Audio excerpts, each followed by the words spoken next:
Right, so welcome to the deep dive, everybody. Hmm. And today, we're really going deep, really tackling a fascinating question Oh, yeah. about this sort of intersection between scientific truth and religious belief, Yeah. right? Like, how do those two worlds kind of collide or coexist, Right. or maybe even clash? Yeah. Um, and our main source, our main lens for this is an excerpt from Religion Fails the Scientific Test of Truth.pdf, Okay. which is it's a really pointed title. It is. Um, but it gives us this direct perspective on how truth is viewed from a scientific point of view and what that means for how we understand beliefs. Yeah. So in this deep dive, what we really want to do is try to pull out those core insights Right. from this scientific perspective Right. so that you can get a better handle on how science approaches knowledge, Right. and how that differs from, the claims that are often made in religious contexts. One of the things that really struck me when I was first reading through this source was the author's background. Okay.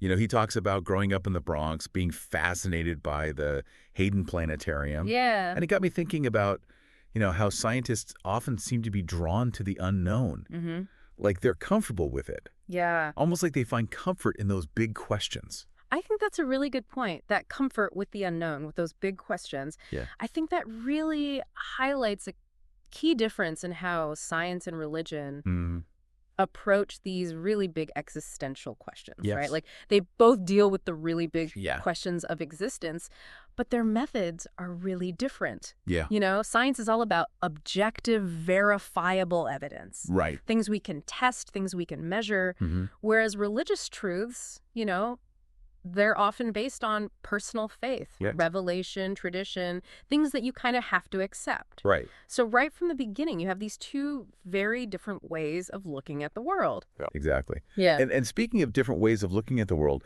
the author has some strong opinions about eyewitness testimony. Oh, yeah. He calls it the lowest form of evidence in science, Wow. which is pretty crazy considering how central it is in, our legal systems. Yeah. So why such a big difference in how it's valued? Well, I think what's really interesting is that science is inherently skeptical of human senses as like objective data collectors. Okay. Right? Our perceptions, they can be so easily influenced by bias, by emotions, even just the limitations of our own biology. Yeah. And this is where the scientific revolution really comes in, Okay. Think about Galileo, think about the invention of the microscope, the telescope, all these instruments that extended our senses, Right. allowed us to get data that was quantifiable in a way that just observing with our naked eyes couldn't. Yeah, it makes you question everything you think you see. Yeah, exactly. So science prioritizes this verifiable, repeatable evidence over these like subjective personal accounts. Yeah. And that's a big contrast to how it's viewed in law. Totally.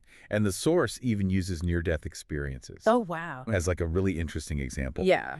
People have these super vivid experiences, but scientifically it's kind of tricky, right? Yeah, I mean, these experiences can be incredibly meaningful and they feel very real to the people who have them, but they are really difficult to verify objectively or to like reproduce in a lab. Yeah. So while they're totally worth studying in areas like psychology or neuroscience, they don't automatically become like a scientific truth that applies to everyone. Yeah, and that brings us to this really important distinction the author makes between like personal truth and objective truth. Yeah. He uses this example, Jesus is your savior, as a personal truth. So can you unpack that a bit? Like, how do those two types of truth differ? Well, a personal truth is basically something that an individual holds to be true for them. Okay. It's usually based on personal experience, faith, cultural background, and it can be very meaningful. Right. It can give you a sense of purpose, but it's not something you can necessarily prove to someone else. Yeah. Jesus is your savior is a statement of faith.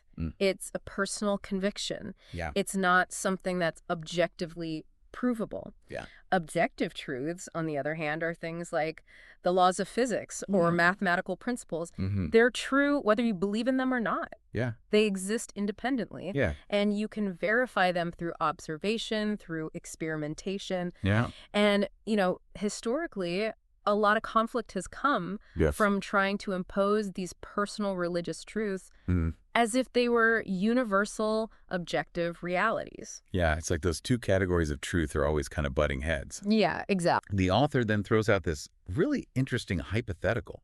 Okay. What if someone could demonstrably, prove they could do these things that seem divine? Like walking on water. Right. Or creating food out of thin air. Yeah, how would science even approach that? Exactly. How would science grapple with that? Well, I think what's really cool about science is that it's inherently investigative. If something like that happened, if it was reliably observed and it could be repeated, scientists would jump at the chance to study it, of course. They'd want to figure it out. Right. The first step would be to look for natural explanations, within our current understanding of the universe. Right. But if those explanations consistently failed, and if these phenomena were specifically tied to one person, scientists might start to consider more unconventional explanations. Okay, like what? Well, the author even jokes about, maybe it's aliens. Right. So the point is, even something that seems extraordinary would still be subject to the same scientific rigor. Right. The demand for observable, repeatable evidence. That makes sense. Yeah, that's how science works. Yeah. All right, let's switch gears a bit and talk about the idea of intent in the universe. Okay. The source touches on this philosophical view that the universe is, perfect, and it was designed for human life. Right. What's the scientific take on that? Well, when you look at the vastness of the cosmos and all the things we've observed about it, the idea that it was all made just for us starts to seem a little less convincing. Yeah. The author makes a really interesting point. Okay. He says that if any configuration of the universe could lead to beings who then question its order, just because we question it doesn't necessarily mean it was intentionally designed that way. Okay. It could just be a natural outcome of how things turned out. I see. So it's not necessarily evidence of a plan. Right. Exactly. It's just things happen. Things happen, and we're here to observe them. And we're here to ask the questions. Exactly. And the author really drives this point home when he talks about the history of life on Earth. Right. It's not exactly a peaceful, nurturing picture, is it?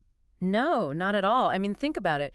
97 to 98% of all life that ever existed is now extinct. That's a crazy stat. It's mind-boggling, right? Yeah. So from a long-term perspective, Earth looks less like a protected paradise and more like the author calls it a shooting gallery. A shooting gallery, wow. Yeah, because of natural disasters, asteroid impacts. It doesn't really paint this picture of a deliberate intent to keep us safe. No, not at all. It really challenges that idea. Yeah, and this contrast in worldviews really comes out when you think about how different belief systems might react to a major threat like an asteroid on a collision course. Oh, yeah, that's a great point. I mean, imagine that scenario. What do you do? The author says that people who reject science might turn to prayer, while those who embrace science would focus on finding solutions. Yeah. Like figuring out how to deflect the asteroid. Like practical, technological... Exactly. It highlights the potential of science to actually address these threats. To solve problems. Yeah. Solve real-world problems. Okay, I love this next part. Okay. The coin flipping experiment. Oh, yeah. The coin flips. It's such a clever way to explain randomness. It is. It's a great analogy. So walk us through that. Okay, so imagine you flip a coin 1,000 times. Okay.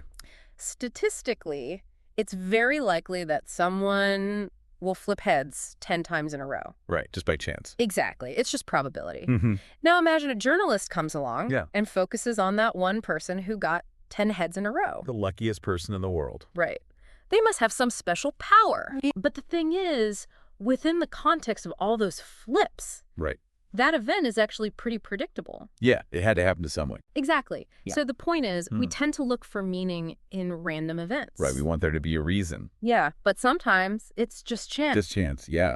And in a universe as vast as ours, improbable things are going to happen. Right. It doesn't necessarily mean there's some grand design behind it. I see, okay. Does that make sense? It does, yeah.